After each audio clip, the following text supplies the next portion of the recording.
अस्सलामुअलैकुम जी। Fundamental of physics Halliday Resnick Walker का 10th एडिशन है। Chapter 33 electromagnetic waves problem 64। हमें एक फिग दी गई है 33.53 जिसमें एपेक्स एंगल 60 डिग्री का यहाँ पे फाई दिया गया। इंडेक्स ऑफ रिफ्रैक्शन एन की वैल्यू 1.6 दे दी गई। अब वो कहता है स्मॉलेस्ट एंगल ऑफ थीटा बताओ जिसमें रे जो है एंटर करे left face of the prism से और एग्जिट कर जाए राइट फेस से। तो वो कम से कम एंगल बताना हमें। फिर वो कहता है एंगल बताओ जिसमें रे एग्जिट करे प्रिज्म से with the identical angle theta, कि उसी एंगल जिस थीटा से एंटर हुई उसी थीटा से बाहर निकले, तो वो एंगल भी बताना है। तो हम क्या करते हैं कि आपके पास इंसिडेंट रे मिनिमम एंगल जिससे वो एग्जिट कर सकती है प्रिज्म से, तो हम कहेंगे सेकंड फेज से, तो angle of refraction second phase का 90 डिग्री कंसीडर कर लेते हैं। तो एंगल ऑफ इंसिडेंट वहां पे जो इंटीरियर में है वो क्रिटिकल एंगल होगा, यानी for the total internal reflection के लिए शर्त उसकी यही है कि अगर 90 रखना है तो फिर वहां पे एंगल थीटा सी के बराबर होना चाहिए। तो अब लेबल कर लेते हैं। थीटा वन को एंगल ऑफ इंसिडेंट कह देते हैं, थीटा टू को एंगल ऑफ रिफ्रैक्शन और फर्स्ट फेज कह लेते हैं, थीटा थ्री को एंगल ऑफ इंसिडेंट कह देते हैं सेकंड फेज पे। अब अगर आप कहें कि सी पॉइंट पे आप लगाते हैं तो N sine theta three one sine 90 ये वन के बराबर आ जाएगा क्योंकि एयर में निकालना है। तो साइन थीटा थ्री किसके बराबर, one over N, one over 60, 0.625, theta three बराबर आ जाएगा 38.68 के। अब आपके पास जो ट्राइंगल बन रही है ए बी सी की, अगर आप यहां पे देखें तो आप कहेंगे alpha plus beta plus five 185 मुझे पता है 60 होता है, तो इसका मतलब अल्फा प्लस बीटा 120 होने चाहिए।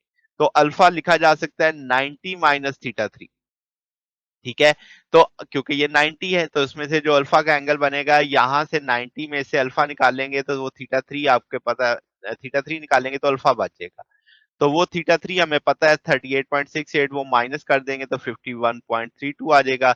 बीटा भी इसी तरीके से निकाला जा सकता है 120 माइनस थीटा थ्री।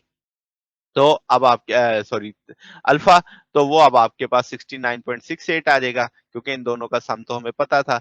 तो अब अल्फा भी पता है बीटा भी पता है, तो हम कह सकते हैं थीटा टू निकाला जा सकता है। थीटा टू किससे, 90 माइनस बीटा से निकलेगा। तो अब आपके पास ये 21.32 डिग्री आ जाएगा। अब आपके पास अगर हम कहें law of refraction point A पे लगाएं तो पॉइंट ए पे साइन थीटा वन आ जाएगा N sine theta two. N जो होगा शुरू वाला एयर वाला हो जाएगा, एयर का एन वन है तो इसलिए यहाँ पे वन कंसीडर कर लें। तो अब हमें अंदर मटेरियल का एन पता है 1.6, थीटा टू पता है तो ये 0.58 आ जाएगा, थीटा वन आ जाएगा 35.6। तो इसका मतलब कम से कम आपसे उसने जो पूछा था स्मॉलेस्ट एंगल जिस पे वो मर्ज कर सकती है, तो वो फिर 35.6 आ जाएगा।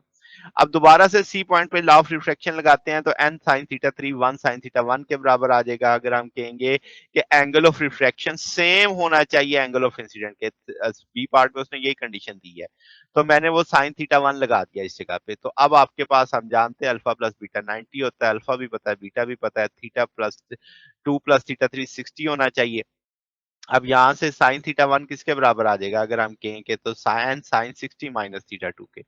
तो अब आपके पास इस जगह पे आपने वैल्यू प्लेस कर दी है, तो अब आपके पास साइन 60 माइनस थीटा या साइन ए माइनस बी का रूल लगा दिया। अब इसमें हम लिख सकते हैं sine 60 cos theta two minus N N, यहाँ से हमने कॉमन ले लिया है। ठीक है, तो ये आपके पास आ जाएगा, तो cos 60 sin थीटा टू आ जाएगा। अब हमें यहाँ से cos थीटा टू की वैल्यू चाहिए और sin थीटा टू की वैल्यू चाहिए। तो हम कहेंगे कि यहाँ से sin थीटा वन बराबर लिखा जा सकता है यहाँ से ये sin theta two sine theta one divided by N के। तो साइन थीटा टू की वैल्यू तो पता चल गई, कॉस थीटा टू की वैल्यू देखनी हो तो one minus sine square theta two, और यहाँ से हम जानते हैं कि भाई आपके पास वन माइनस ये वैल्यू साइन थीटा टू की इसमें प्लेस कर देंगे, one over N square sine square theta one. तो इसका मतलब कॉस थीटा टू की वैल्यू भी पता है, साइन थीटा टू की वैल्यू भी पता है, दोनों वैल्यूज इसमें प्लेस कर देंगे। अब आपके पास यहाँ से एन अंदर तरफ दे देंगे तो ये एन एन से कैंसिल हो जाएगा, रिमेनिंग फैक्टर ये आ जाएगा। ये वहां पे कॉस 60 बचना था, साइन थीटा वन के साथ वो दूसरी तरफ जाएगा, साइन थीटा वन कॉमन ले लेंगे तो साइन 60 एन स्क्वायर माइनस ये आ जाएगा। अब यहाँ से सिर्फ साइन थीटा वन रखें तो ये वन प्लस कॉस 60 दूसरी तरफ चला जाएगा। अब आपके पास इस सारे को लेके सॉल्व कर लेंगे तो ये आपके पास 0.8 के करीब आ जाएगा। तो साइन इनवर्स उठाएंगे तो ये 53.1 आ जाएगा। तो इसका मतलब अगर वो जिस एंगल से एंटर हुआ है उसी एंगल से बाहर निकलना चाहता है तो उसे 53.1 डिग्री पे जाना चाहिए। तो ये हमारे पास सॉल्यूशन है। अगर आपको इसमें कोई बात पूछनी हो, डाउट हो, नीचे कमेंट्स में पूछ सकते हैं। वीडियो अच्छी लगी हो तो वीडियो को लाइक कीजिएगा, दोस्तों के साथ शेयर कीजिएगा, चैनल को सब्सक्राइब कर दीजिएगा। अब तक के लिए इतना ही, बकिया इंशाल्लाह नेक्स्ट देखेंगे। ओके, अल्लाह हाफिज।